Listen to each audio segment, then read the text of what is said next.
So then what you just said was that not a lie? Right? Did I not just catch you in a lie? No, you didn't. No, you didn't. Which side are you on? Which side are you on? So thanks to our new sponsor, Labor Lab, we've been talking a lot more about union busters and the union busting / union avoidance industry on the program. And basically, union busters, labor relations consultants, these types of folks, they are paid to talk to workers by companies, often in captive audience meetings, sometimes in 3-on-1 private meetings where they're like, pressuring the employees and trying to convince them not to unionize. And as you can imagine, like many things, if you're on the side of the bosses, being a convert is a very convenient thing. A lot of like right-wing podcasters are converts from the left, ostensibly. And so there's a similar dynamic here. And as you also can imagine, it's very lucrative. Many union avoidance types get $200, $300, $400 an hour or more. And so even though being a convert is lucrative, you'll almost certainly make more, significantly more money fighting unions than building them. It is still difficult for me to kind of get into the headspace of somebody who would do that. So I invited somebody on the program to help me do just that. Joe Brock is the president of East Coast Labor Relations / Reliant Labor Consulting, an anti-union consulting firm. He's a great person to help me understand how one kind of works through these moral qualms. He was previously a Teamster and worked his way up to the presidency of a Teamsters local in Philadelphia before turning heel. Joe Brock, welcome to the Valley Labor Report. Jacob, welcome to my headspace. Well, I do appreciate you coming on the program. When I sent you an email, I honestly did not anticipate you replying. That was not my expectation. My expectation was that it would go into the ether. And your reply to the email was also very interesting and like kind of head scratching. And so I guess, as a first question, maybe you can, walk us through, because obviously I am an antagonistic figure towards the work that you're doing. I think that, the work that you're doing is very detrimental to the world and to people. And it is kind of bonkers to me that a person could do the kind of work that you do. And so knowing that, I'm curious why you were still willing to come on the program, which I do appreciate. So yeah. And when I first saw, somebody sent me the link of what you had wrote, and I think it was on Labor Lab or something. And my original response was to deep six it, and I'm not responding to that. Not, he called me a scum or something. Right. And then I started watching some of your show, and some of your advocacy and the way you talk about working people and the way that you present yourself and advocate for your position. And I came to the conclusion that you weren't that guy, and you weren't a dope. You're not a dope. I actually appreciate much of your program, and I understand it. I understand where you're coming from. I agree with a lot of what you say. So I thought that we could have a dialogue that maybe didn't collapse into like a name calling, and I'm used to Union Buster, so that's fine. But I think that there's a lot of the things that you espouse are true. And there's a lot of problems that maybe you don't recognize or see yet. And maybe people don't understand exactly what I do. People who do what I do, they all do it a little differently. Some of them do it the way that you think that they do it. But a lot of times they don't. I do what I do. And yeah, what I do pulls the employer's fat out of the fire a lot of the times. And most of the times their fat is in the fire because they deserve to be in the fire. But I do it because there's employees deserve someone to maybe stay out of the rhetoric of it all. Campaigns to bring a union in are filled with rhetoric from both sides, from unions, from employers, from everybody advocating from one side or the other. And I think that when somebody can stand in front of a group of employees and tell them demand that they do their own research or challenge them to catch my information to be incorrect and do information and put them in a position where they can make a business decision without the hate and the rhetoric. I think that that is true to my believings, the way I was raised by my father and everything else. I think employers deserve to hear the truth, and if they catch me in a lie in information that I give them, then they should never listen to me again, for one. I think that getting the truth in a campaign like this it's like getting the truth in a presidential election. Very difficult. Everybody's lying to you. People are expecting you to lie to them. And I think when you give them the truth about union membership, bringing a union into your workplace in the private sector, it's problematic. And when you could tell them from somebody who's done it their whole life how it works, I think that that's compelling. Right, right. And well, yeah, I mean, it you know, being, like I said, being a convert is a very kind of compelling sort of narrative. And we'll get to, and I want to talk about why you do what you do, but before that, and maybe like as a sort of less controversial question, just a curiosity, kind of like a paperwork question. Can you help me understand the value of like the different names for what seem to be the same company? Because you do this with East Coast Labor Relations / Reliant Labor Consultings. These are two different companies, but they look exactly the same. A lot of other firms do this. What's the value to having like multiple different companies for a person in your industry? There's no secret magic to why there's two names to my company. When I first started in this business, I was just the consultant who went in, and I had to bill under a company name. So I started a company name. I made it up sitting at the table, East Coast Labor Relations. And that's how I worked for a number of years. Later on, I partnered with someone, and we started another company because we worked together, and it was a partnership, and we started Reliant Labor Consultants. That over the course of time, we went separate ways, and we had a dilemma. We have this East Coast Labor Relations and Reliant. So I just simply, instead of disbanding and all of the paperwork that comes with that, we simply changed it to East Coast Labor Relations doing business as Reliant Labor Consultants, but it's one and the same. That's all that is. And so digging into the kind of like why you do what you do, you know, a lot of people, myself included, and you know, I was frank in my in the segment where, in one of the segments where we talked about you, and I'll be frank again. We would look at the fact that you left the Teamsters making $80,000 a year in 2006 after losing an election, which, to be fair, and I want to make sure that people know this, you allege there were issues with the election, or at least did at one point allege that, and later came to a settlement with the Teamsters that includes a non-disclosure agreement. So you cannot talk about the election, and people should know that, right? But, you know, we would still look at the fact that you lost an election in 2006. You were making $80,000 a year, and not long after that, you turn up in 2010 doing anti-union consulting type stuff, making like $150,000 a year. And we look at that, even despite the fact that you do anti-union work, you continue to collect a Teamsters pension. We look at the fact that you helped Trump fight a union campaign, despite saying that you're a big liberal. You call it like you're kind of, one of your shticks is that you're the liberal union buster. And we would just conclude simply, and this is my conclusion generally, that you're like a person of low moral character who would take as big a check as possible, even if it means turning your back on your principles. And we would say also that the universe was probably trying to teach you something of a moral lesson when Trump stiffed you when you did the anti-union work for him, which is a very funny anecdote. And so I enjoy why that am too. I wrong? Yeah, why am I wrong? So there are a lot of traditions in the labor movement. First of all, I made more than that when I was with the union, just to be fair. I made more than $80,000. I know you're looking at the LM form, but there's a lot more to that than that.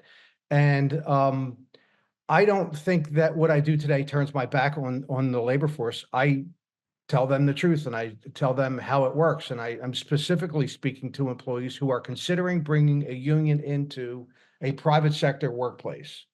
If I'm, and I'll get back to your question, if I'm speaking to a public sector group, if anybody would hire me to deliver a presentation to the public sector, a group considering joining a union, that meeting would be short. It would be a 5-minute meeting that would say, join a union. Union membership in the public sector works well. If you're an employee working in a workplace that's unhappy, I say that you go and join a union, but you have to go to that place that has had a union and has been unionized for many years. UPS is a great job to have. They've been union forever. UPS wouldn't have had to run their company without the Teamsters. But bringing a union into a private sector workplace where there's not a union today is problematic.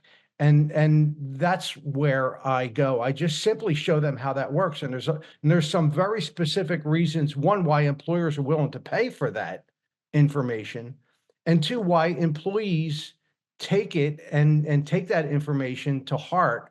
And very often when they learn how it works in the real world, it's not about everybody banding together. And I love that. If everybody sticks together and brings a union in. But if they learn the potential reality of how that plays out in the end with a union, they typically choose, and if they make a business decision, they choose not to do it. Now, when I left the Teamsters union, Teamster unions, by the way, have a lot of great traditions. A lot of the laws you speak about, the EEOC and enforcement and all that, and wage and hour, we have those laws and those institutions and those government agencies because yesterday's unions fought for them. So there's a great tradition in unions fighting for working people, and in many cases they still do. However, one of the other traditions that they also have is blackballing. Unions eat their own. And if you are someone who no matter how hard you fight for working people, no matter how zealously you fight for working people, and no matter how great your contracts are, I've spent time in jail advocating for working people when I get dragged out of council meetings. If you are not in line with the leadership politically, and if you become somebody who's maybe a little too smart for them or smarter than them, and a lot of people are, you're going to have a problem, and you're not going to even get a job picking up dog crap in a unionized shop. And that's an example of me. So for someone like me, I didn't wake up one morning and decide that I'm going to turn my tail on working people. I personally couldn't get a job in any union shops because of that other tradition that they have, blackballing. And for me, it was not wake up, be a union buster. It took a lot of conversations with a lot of people who said, you know, I know how you feel about union busters, because another reason I agree to come on your show, because what you say about people like me is the same shit I used to say about people like me. But when I spoke to some people who do this, and they say that if you are really somebody who cares about working people, you should consider what we do. Because when I was with the union and I go to an employer and I say, you know what, you treat your employees like crap, and you're not paying, and your benefits are horrible, and you need to do better, you need to do this, you need to do that, they would tell me to go pound sand, go run your union, or go ahead, go put us on strike, I dare you. And they didn't listen to me. And now when I go in front of them and I go in front of their employees and I talk to them and I talk to the employer and I tell them how, if you want to keep a union out of your workplace and you don't want to have a union here, you would do well to listen to this guy and listen to what I say, because people like you who say that you need to respect your workers and advocate and treat your workers well, if you do that, if you treat your employees with respect, they won't go pay someone else to speak for them. They'll speak well for themselves. If you give them a reason to respect the direct relationship that they have with you today, then they won't go to the third party. If you have 30 to 40 to 50% of your workforce signing cards to have someone else speak for them, you might suck as an employer. Yeah. So a lot of times, let me finish my thought. A lot of times employers, sometimes they don't, And those that don't get the union next time around anyway, but a lot of employers take that to heart and they do constitute change sometimes. And that's good. Hey, 5 seconds, just wanted to say that this is only possible because of our donors. If you want to see more of this, then consider donating yourself at tvlr.fm/donate. So, I've heard you give this argument basically, and there's like there's a couple of prongs here, and we'll kind of address them one by one. And there's one which is that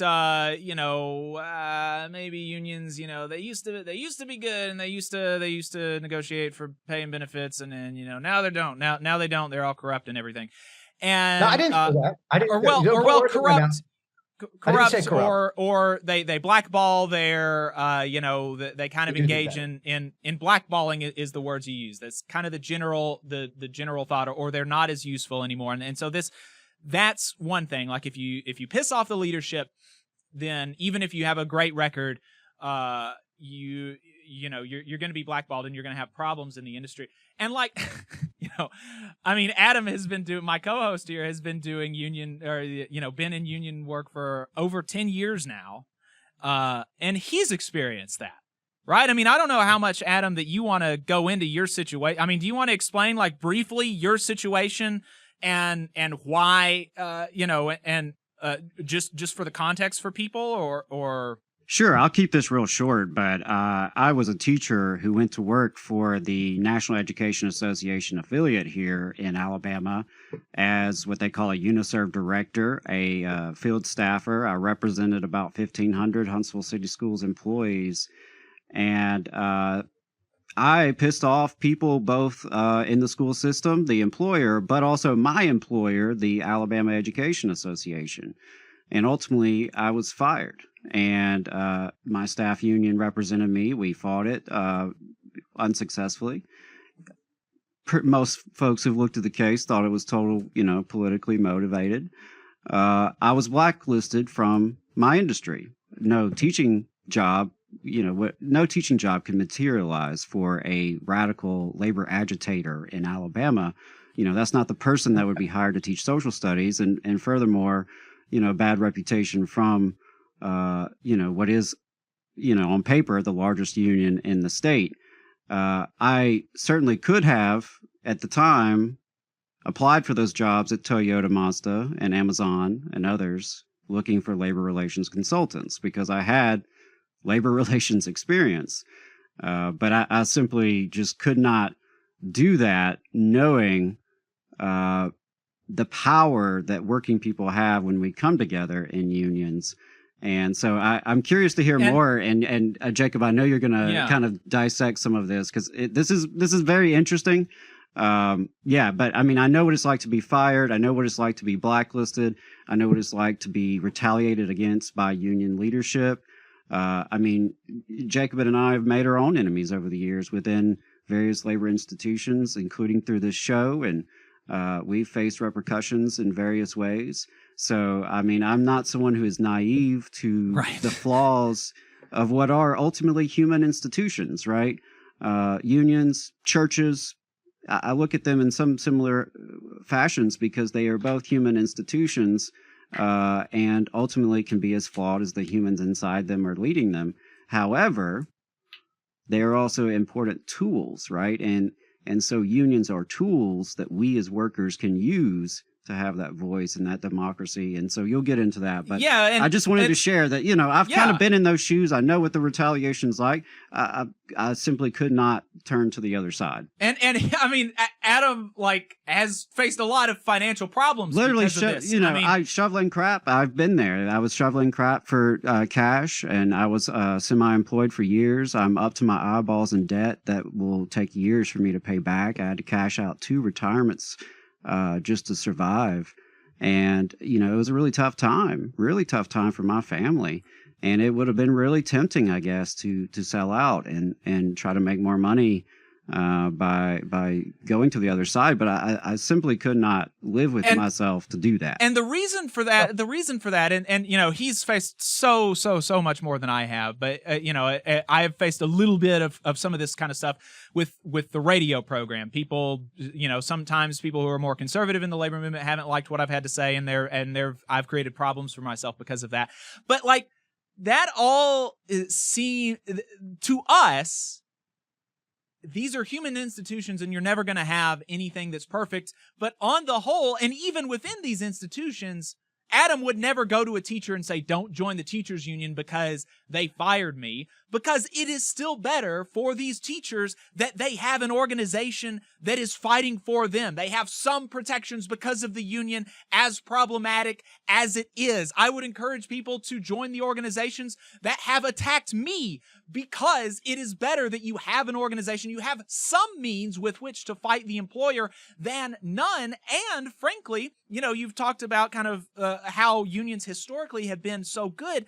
As I read the history, unions are more democratic and more open and more transparent, even all of their current problems notwithstanding, than they were during their heyday. You know, I mean, we want to talk about blackballing. The UMWA under John Lewis was probably one of the most authoritarian institutions within civil society, and yet, obviously, every single miner in the country should have joined the UMWA under John Lewis, right? I mean, like, I can hold two thoughts in my head at the same time. And so I guess, again, why am I wrong? So here's where I'll reject your premise. The premise that I turn tide and I go in front of employees and tell them not to do something. Don't join I don't think I would ever tell anybody not to join the teachers union. If you're a teacher, you should join the teachers union. It's different than a private sector workplace where workers are deciding whether or not to join a union. I have a lot of issues with the Teamsters union. I don't tell people not to join a Teamsters union. If you are unhappy and unemployed and you can get a job at one of those Teamster jobs that have the good pensions and the good wages and benefits, you should absolutely do that. And if you want to bring the Teamsters into this non-union workplace and you think that they can help you with your problems, you should. I tell people that all the time. But I also educate them on the problems with collective bargaining today, what happens when employees today go on strike versus the union's heyday when it was a very effective weapon for unions. It's why they got those good contracts. And they get that education from me. So it's not a matter of turning tail, and you can make this repugnant moral argument and keep doing it, but I'm going to reject the premise. There are a lot of good situations where unions are good. You get that job in a union workplace. Public sector union membership works well. It works well in building trades. I respect workers. I've never crossed a picket line. I never would. I respect workers that are banding together to fight for a better workplace. They should do that. Section 7 of the National Labor Relations Act protects their right to do that. I would never want to violate that right. They have a right to do it, but they also have a right to hear how it works. And when you have laws that ban the employers from having that speech or hiring people to discuss it with them, I think you short sell those employees' intelligence. Has there been any law proposed that would ban employers from informing people about this kind of stuff? Well, Abruzzo and some of the states have laws where they ban captive audience speeches and meetings. So they're banning employers from forcing their employees to listen to this stuff, not the employers being able to say it. Right. Right. So in every other instance, right. Okay. So then what you just said was that not a lie? Right? Did I not just catch you in a lie? No, you didn't. Okay. Employers have the right to bring their employees in, pay them, and tell them anything. They're on the clock. They have a right to do that and pay them, except when it comes to giving them education about their rights under the National Labor Relations Act. Should an employer have a right to bring them in and tell employees what their rights are, how this all works, instead of it just being one side that gets to tell them? Anytime a union files a petition, employees Oh, well, no, only we just you just mentioned one side. In these laws in like Washington and wherever they're banning captive audience meetings, is it also part of the law that the employer has to pay their employees and force them to listen to the union? No, of course not. No. The union okay. gets them 16 hours a day, nights, weekends, any other time that the The employer can. can get them 16 hours a day. The employer can reach out to them at any time. They can offer off work So can the union. things. They can So put can the things on their union. website. They can So do can the all union. of these things. So can the union. And the union And so has can the the union. right. So why should the employer have a captive audience? Why should they be able to have Why should a the captive employers audience be- meeting? Why should employers be blindfolded and muted? Everybody should have an opportunity to educate their employees. Everybody should have an opportunity to educate anybody in a campaign, and nobody should be squelched. Everybody should have that opportunity, and you should give employees some credit for having the intelligence to see through who's giving them bullshit and who's telling them the truth. Give the employees some credit. They're not idiots. They're not stupid. They can see through shit. Well, sure. I think that's very reasonable to say. I'm just curious, like, what is your opinion of the power dynamic between the employer and the employee? Because I'm hearing, employers being blindfolded, kind of being restrained, and that just does not track with my understanding of life in this country, where it's a very one-sided power dynamic, what I've observed in terms of the power that employers have relative to the power of the employees, with or without a union. So I'm just, expand on that. Like, how are the employers the victim, I guess? Yeah. And I'm going to expand on it by saying I agree with you. The dynamic is weighted for employers, and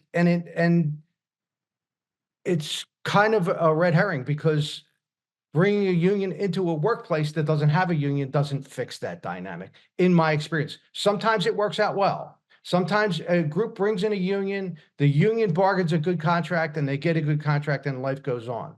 But today, often in the private sector, again, it's not so. And that power dynamic doesn't change when employees bring in a union to bargain for them. And in very many circumstances, employees who have real problems in the workplace, never met a workplace that didn't have a problem, and they always will, union or not. But when a group brings in a union into a private sector workplace that's never had a union, my experience, what I see a lot, if they go union, they end up getting a contract that is no better than what they had, and they get the same problems, the same asshole employer, and then they get the union boss who comes in or doesn't come into the workplace. They have money coming out of their pay that they can't afford. And I think they deserve to know that that's a potential, that both are potentials. The union has the right to advocate and say, there is a potential. We're going to get you a lot of money and a pension and all that stuff. And the truth is, they might get that. And they hear that from me, but they might end up getting the same that they always had and pay dues, and they might end up getting less. In my experience as a labor leader, you know what labor leaders need? They need dues money to run their union. It's not a dirty word, but I've seen a lot of labor leaders take the contract to get the dues. And if they can get a contract and get the dues money, that's a win for them. Man, if I brought back a crappy contract to my boss, I'm bargaining a contract for a group of workers, and the only contract I can get is the crappy one, because that's all the employer will give me, because they're not afraid of a strike, because strikes don't scare employers anymore. And if I bring back the crappy contract where the employees get screwed, guess who's a hero in the office? I am, because I got the money. And that's what's important to the union side, in my experience, in many circumstances, because union membership in the private sector used to be a lot higher. They need the money. And my experience is too many of them are willing to take the shitty contract to get the dues money. So you said there's a couple of things there that I want to try to pull apart and make sure that we're like going through these. And you recognized, I'm sorry, I'm just I got like 5 mind minutes. is running a million miles a minute. But you said that in response to the power dynamic, yes, the power dynamic exists. And just to revisit this captive audience meeting stuff, one of the reasons that I view captive audience meetings as problematic is because of this power dynamic. Everything that an employer says comes with an additional weight that this is the person that signs my paycheck and could very well retaliate against me for disagreeing with them. And so there is a coercive aspect to these captive audience meetings, even if you do not do any explicit coercion. There's a coercive aspect of it just by nature of the employment relationship, which is why I do not think these captive audience meetings should be legal. And as you agreed, there is no law in the country that would prohibit employers from giving employees information or from saying how they feel about it. There are also no laws that allow unions unfettered access on paid company time to come in and proselytize to employees. That's not the way that it works. And so when you say these things about like, oh, well, I don't want them to be blindfolded or muted or whatever, it's just not true. And you recognize that they're not literally muted. They can talk kind of whenever they want. It's just that people believe that they shouldn't do it on duty time. And that does not, and in part because of that power imbalance that comes from the employment relationship. And so if you've recognized basically all of the pillars of my argument for why a captive audience meeting should not be legal. You recognize that employers can talk to people outside of duty time, any place. You recognize that no place has unions, mandates employers to pay employees to listen to unions talk. And you've recognized that there is a power imbalance. And so I am really, really, really struggling with and you were the one that brought it up, the captive audience thing. I'm really struggling with why people want these to be illegal. I am struggling because I think the great equalizer in all that is these elections are by secret ballot. Employees aren't stupid. And when an employer goes in and bullies employees and uses that bully pulpit and threatens them and I think that that's a way to get people to vote for a union. These elections are secret ballot. They have a right to educate. And by the way, I never have captive audience meetings where there's an employer in it. So it's me. There's no employer in my meetings. I ban them from it. But I think they have a right to have employees come in. If they're paying them, they can make them do whatever they do in the workplace. They're the employer. They have a right to come in and educate them. And until that point, when there's a petition filed and an employer has these meetings, they've only heard one side. They haven't heard from an employer. And at the end of it, when employees get this information, and in my case, it's from me, they get to vote by secret ballot. And nobody knows how they vote. Nobody knows if they ever sign a card. And employees go in knowing that the employer is not going to know how they vote. It's a paper ballot that goes in a cardboard box. So I think you shortchange employees by saying that they're not bright enough to see through that stuff. Yeah, I didn't say that, and I didn't say that, and you know that I didn't say that, and so but you're saying that that they deserve to be able to hear all sides, and I have no problem with people hearing all sides.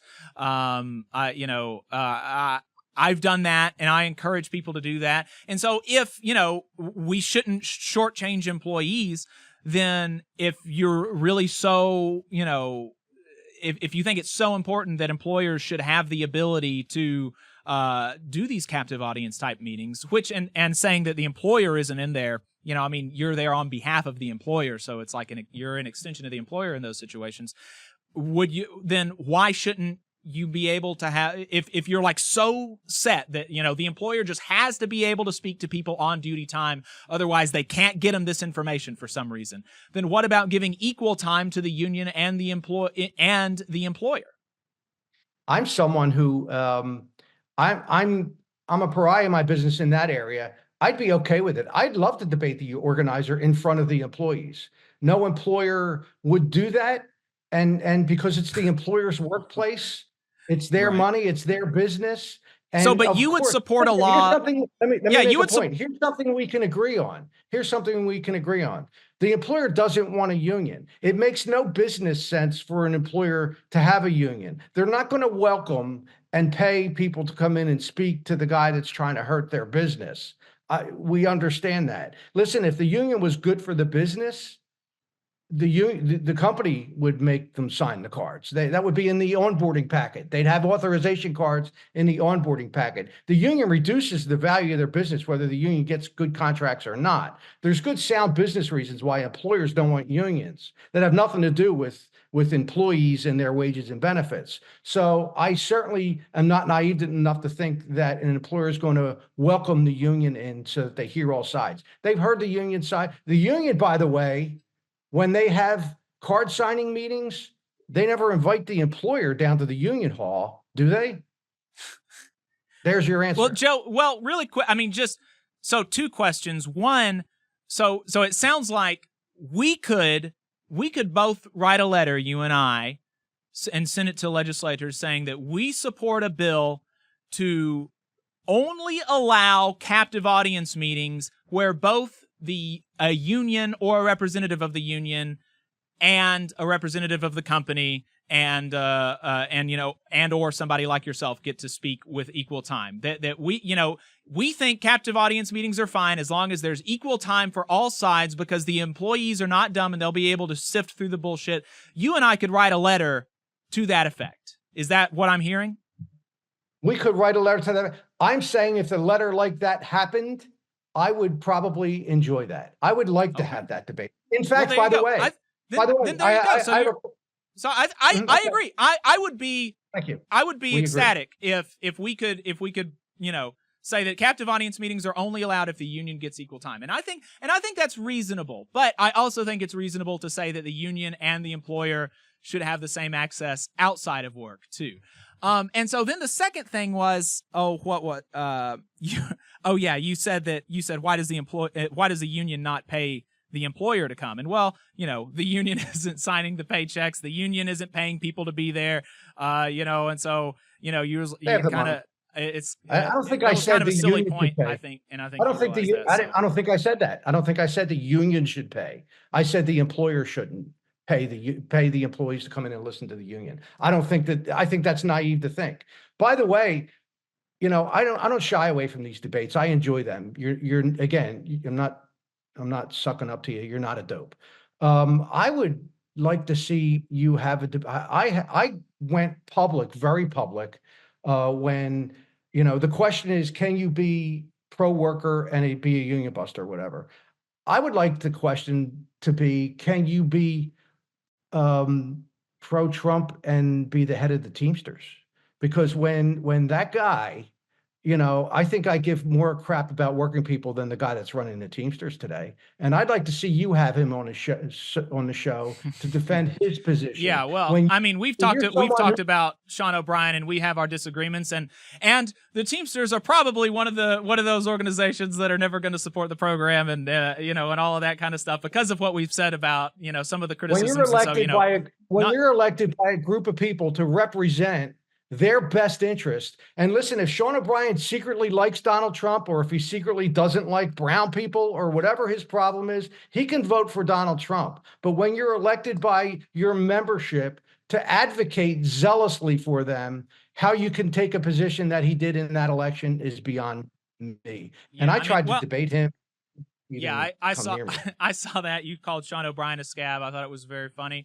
But we've talked about that elsewhere, and so you're a smart guy. I'd like to hear you talk to him. I'd like to hear you talk to him. I would go, and he's got a podcast now because so I'd go on his podcast. He could come on mine, and I'm sure he knows that. So you've talked a few times about that. 2 more minutes. You've said that bringing in a union it has problems, and of course the thing is to bring, in my view, to bring in, to get the workers as much of the value that they create as possible. And so, yes, that means taking profit from the people at the top who are earning profit instead of earning wages taking that money and giving it to the workers. And that's, and so there's a business case against unionization from the employer side. And I'm sure that you also know that there are business cases for unionization. I just talked to an iron worker earlier on in the program about how safety is better. You have less accidents. And in the trades, you have a more professional workforce. You have people who know more. You have people who do better work. You have less rework, all that kind of stuff. And so, but you keep pointing out, like, bringing in a new union in the private sector outside of the building trades, you might maybe get a bad contract. And I've heard that sometimes, and no doubt there are bad contracts. But what I struggle with is the idea that I have not, and I've had a lot of people complain to me about their unions.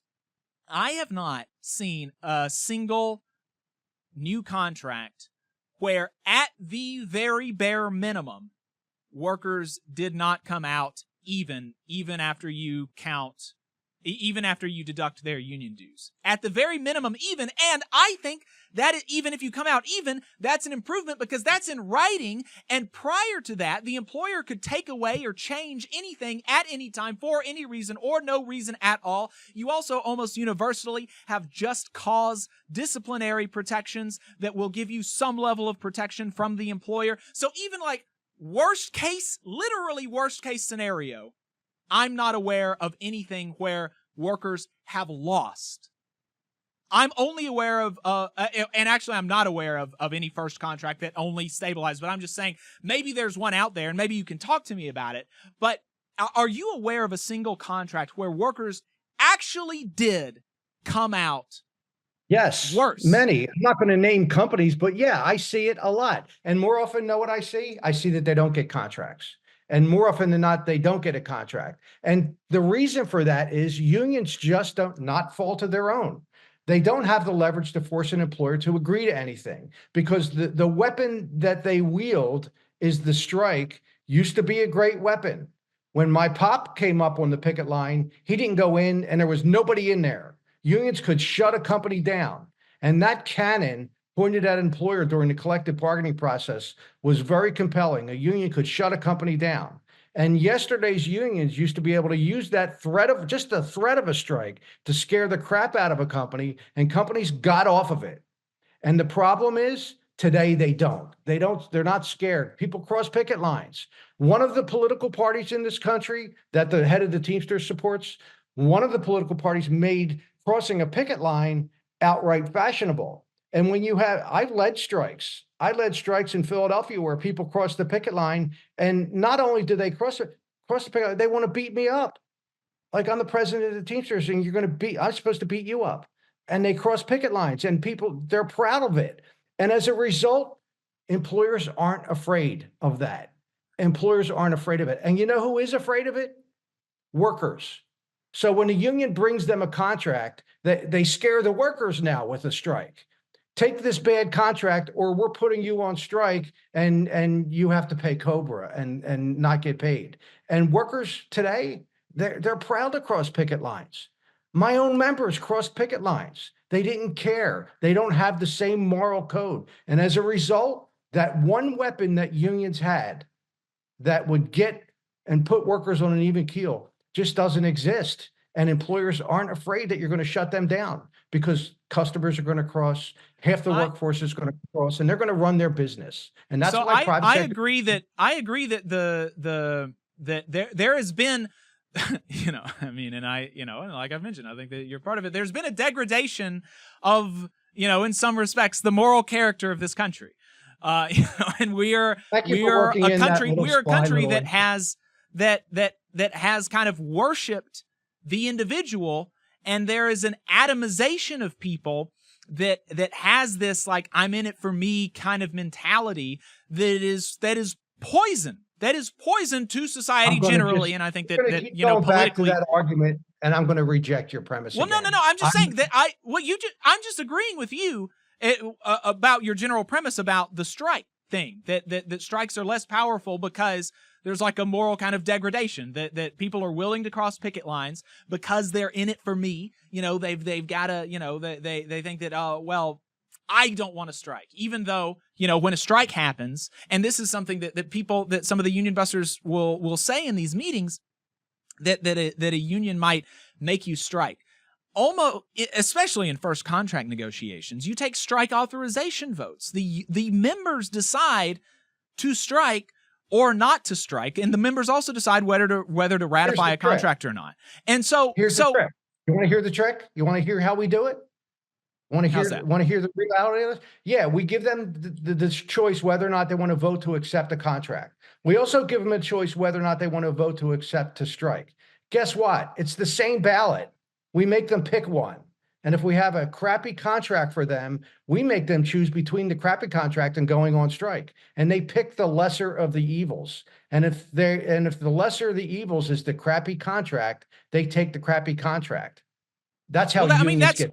You've just laid out. I mean, you've just laid out that is essentially the choice. Whether you put it on two different ballots or not, the choice is, especially when you come down to democracy. It's guided democracy. When you come down to the brass tacks of it, once the company has given you their last, best, and final, your only options are accept it or strike. There is generally speaking not much more to be done just by fancy negotiating tricks.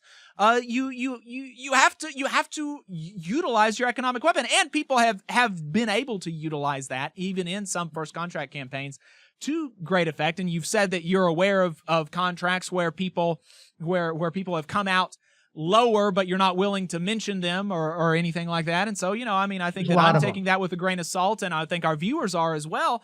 And so, it's not computing you're saying that I don't know. It's not computing. Let me help you. If you go into a workforce and at least half of the people are unwilling to walk off the job, pay COBRA, and go on strike, you're going to take whatever crap contract that union brings you, and you're going to pay them dues, and you're going to be, if you're not in a right to work state, and we didn't even get to talk about right to work, if you're not in a right to work state, you're going to pay the union to work there under that crappy contract that might be less wages, might be the same, and you can't even get rid of the union then because they're protected by the National Labor Relations Act. So I think that's a trick. I mean, you can get rid of the union the same way that you can bring in a union. I think they could give them a ballot that says, yes, I want a contract. No, I reject a contract. And if the union can never get a contract, then the employees have an opportunity to keep bargaining, keep asserting other leverage, or even vote out the union because they spend all that time in status quo. And they don't get. I mean, and to also be fair, you said I'll show you a trick. I mean, to also be fair, many unions, and I don't know if it's most or whatever, but many unions do. And I mean, the Machinists Union have just almost half a dozen ballots when they're going through strikes and stuff. And so, there are a lot of unions that do kind of, as you're saying, they do this in separate ballots. And I don't know how prominent it is, but I lost my train of thought. Well, I just wanted to say the broader point that some unions are not democratic enough is a premise that I fully believe in as a labor militant, as someone who believes in union democracy. I just can't square that. So some unions are not democratic enough.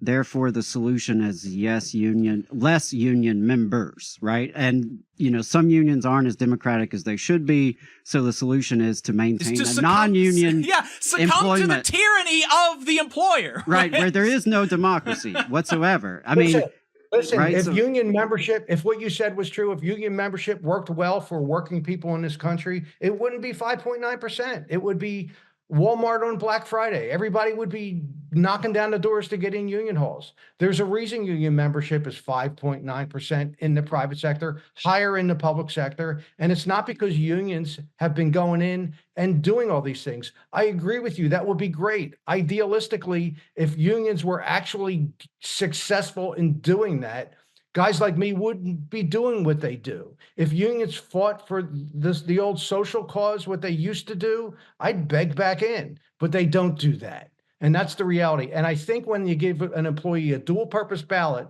where they make them choose between two bad things, I don't think that that's in workers' best interest. I think they're getting tricked by both sides. So I think when unions go back to being that social cause, fighting for laws that help working people, not unions, just unions, help working people, I think that that's their path back to relevance. So with that, you guys can make final, you can take shots at me after I leave, but I really have to go. I do have Okay, yeah, another yeah. meeting. I do yeah. appreciate your time and having me on. And if you ever want to do it again, reach out. All right. Yeah, I may do that. I may do that. Appreciate your time. Joseph Brock, former president of a Teamsters local in Philadelphia, now president of Reliant Labor Consulting and East Coast Labor Relations, a union avoidance consulting firm. Thank you for your time. Thank you both. Keep doing your work. You guys do awesome work. Thank you. Yeah, that was very interesting. Not the kind of conversation that you're going to hear in a lot of spaces. So, I think it's interesting to have some of the, I think, fairly sharp critiques of the labor movement and where it falls short. And I land on the solution of, well, I think it's a resignation to the conditions. I think it is basically, labor has been getting its ass kicked for over 5 decades. We all know that. Union membership has been shrinking for that long. Union power is at a low. The power of the strike is at a low. And so I guess it does make sense in a certain way to look at all those conditions and just sort of give up. Yeah. And say, you know what? If you can't beat them, join them. Right. And I know he would reject that because he's not telling anyone explicitly to vote no for the union, but you're being paid very well by the employer to have conversations with people in the midst of a union campaign, and you're certainly not there to tell them to vote yes. So, that aside, but, it's just interesting to reach that conclusion. And the sad thing is, I think to your point earlier about the fact that this is a much more atomized, individualized society, where, we do think less cooperatively and less of a community kind of feeling. I think that there are a lot of people who can reach those conclusions. They can, and I've encountered these people myself. They had a bad experience with a union, years ago. They had a brother or, a wife or somebody had a bad experience with a union. And so now they've just sort of given up on the whole thing, the whole idea of them. And that it is baffling because these are tools. These are institutions that we can use and grow and wield power through. And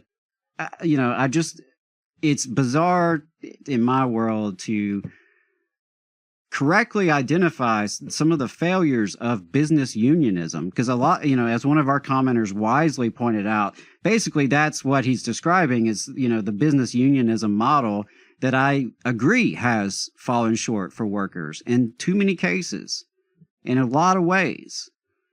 He's not entirely wrong when he says, if unions were basically on their A game, the membership would be better. That is true. Right. Now, it also leaves out the massive onslaught of corporate power over the last 50 years and the concentration of wealth and the way the class war has been waged in a very lopsided way. But, again, if the problem is that, the union movement's too weak and it's too undemocratic, the solution is to make it stronger, make it more democratic, to have more workers involved, right? To grow power from the bottom up. That's the solution. You're not going to fix that with fewer unionized workers. I think someone put that in the chat. You really are not going to fix the problem by just walking away from it. And that's where I think unions are unique in a sense, because unions are working class institutions. Literally, they are only formed by workers. Workers are who fund it through their dues. And yes, there are varying levels of democracy, and some are way less democratic than others. And but there is some level of democratic accountability both in the funding and in the leadership structure, which is more than you get at your workplace, right? 90% of workers do not have any form of democracy in their workplace. So even to your point, a crappy contract, a crappy union and a crappy contract is still almost always going to be better than a non-union workplace. And that is, maybe he has these examples of Yeah, maybe. of comparable workplaces, and in one's worse, with a union. I don't know, but those are my thoughts. Like, Or, I mean, well, specifically, he said that I have seen companies where they've unionized and the contract that they got was materially worse than they started with. And, I've been doing union work for the better part of a decade. I have been on the radio interfacing with union and non-union workers, hearing comments from union and non-union workers. And we've talked about criticism. We had people who've been critical on the program, and so we're not shy of that. But I have never seen such an example where they actually are materially worse with a union contract than they were before. And I'm also not familiar with any, kind of like employers where there's, where there's similar dynamics and the union workplace is worse. And so I did also want to make sure to have a factual correction. He said that once you get the union in, you can never get it out because they're protected by the National Labor Relations Board. And that's not true. You can get a union out the same way. Yeah, exactly. Actually, a union was literally decertified this week, I think we read. And guess what? They typically pay people in his industry a lot of money to get a lot of money. Usually, the National Right to Work Foundation and some other creeps who are well funded, put a worker up to it, or a disgruntled worker who has some kind of beef with the union. In some cases, perhaps legit. Yeah. But of course, they get a lot of backing, and they're just the power dynamics between the employer class and the rest of us are pretty stark. And that's where, and you also see this sometimes in politics when people equivocate unions as just another special interest. Mm-hmm. Oh, the unions and those other special interests. I'm like, come on now. I mean, the unions, even at the heyday of unions, there's still a difference between union power and then the folks who actually own everything, right? Who own all the means of production, all the companies. It's just crazy. It's just crazy. Yeah, and we've got some comments in the chat if anybody wants to call in, 844-899-TVLR, 844-899-8857. Brendan says, I love how he ignores that unions aren't a third party. Yeah, that's true. He would say that they are because, you have people outside of the workplace sometimes advising during contract negotiations or even potentially being a lead negotiator or something like that. But ultimately, generally speaking, you're going to have workers on the negotiating committee. A lot of times you'll have workers leading the negotiations. And then you do get to vote on whether or not you accept the contract. I would also, again, I will say, he's not wrong that some unions do operate in a third party kind of manner. Some unions do that. I think that's the wrong approach. The solution is not to ditch unions. The solution is for the unions to have a better approach and to not third party themselves and to ensure that they are really, a reflection of the workers, and it is the workers who are leading the charge and leading the mission, right? So that's the thing that just I cannot quite get over is to diagnose some of these problems, and right. So he's very critical of Sean O'Brien for supporting Trump. Presumably, he's very concerned about what's happening with the Trump administration. Do we not liberal union buster? Right. And so, and I know this kind of connects to what we were going to talk about. If you're concerned about what's happening in this country right now, you should be concerned about the decline of union power. Exactly. If union, and somebody made this point on Twitter, if the rest of the country voted like union members, not only would Kamala Harris be president, Kamala Harris would be president with Barack Obama 2008 supermajorities in the House and Senate, and so if that's your primary thing, I'm a big fat lib, I love Democrats, then you should be very concerned about the decline of union power, and regardless of who one president does or does not like, even even if Sean O'Brien continues down this kind of playing footsie with the right wing, ultimately, because he's also doing a lot of organizing in different industries and stuff, if he is able to increase Teamsters membership, he will still be, even if he continues doing his footsie with Republicans, if he is able to build his union, he will be doing more for Democrats than Joe Brock does. And that's a fact. Yeah, well, you know, the thing about that, I did want to point out, we had a comment about us being hardcore Democrats. Again, that's just simply not the case. I know there's a lot of people who struggle to conceive of politics outside of like team red, team blue, partisan dynamics. Just like there's people who can't distinguish between leftist and liberal. Two different things, two different perspectives. And so just want to encourage those folks who, you know, think of everything as like Democrat, Republican. It's a little bit more complex than that. And I would say we are not loyal to political parties. And I think I can make fair assessments of, you know, which one's helping or hurting more or less in various instances and various cases. And we can make broad assessments, but yeah, I don't identify as a Democrat or a Republican.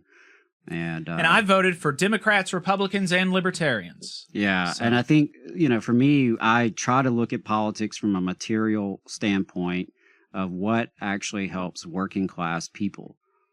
Because working class people, we are the majority. We are the majority. And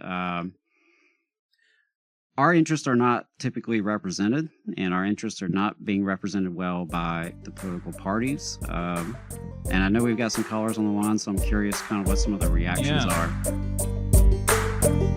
You just saw a clip from the Valley Labor Report. We are live every Saturday morning from 9:30 a.m. till 12:30 p.m. And we pride ourselves on keeping all of our content free to everybody so that we can talk to as many working folks as possible. If you support the work that we're doing, you think that it's important, you think that it's good, then consider making a monthly contribution to the project, and you can do that on our website, tvlr.fm.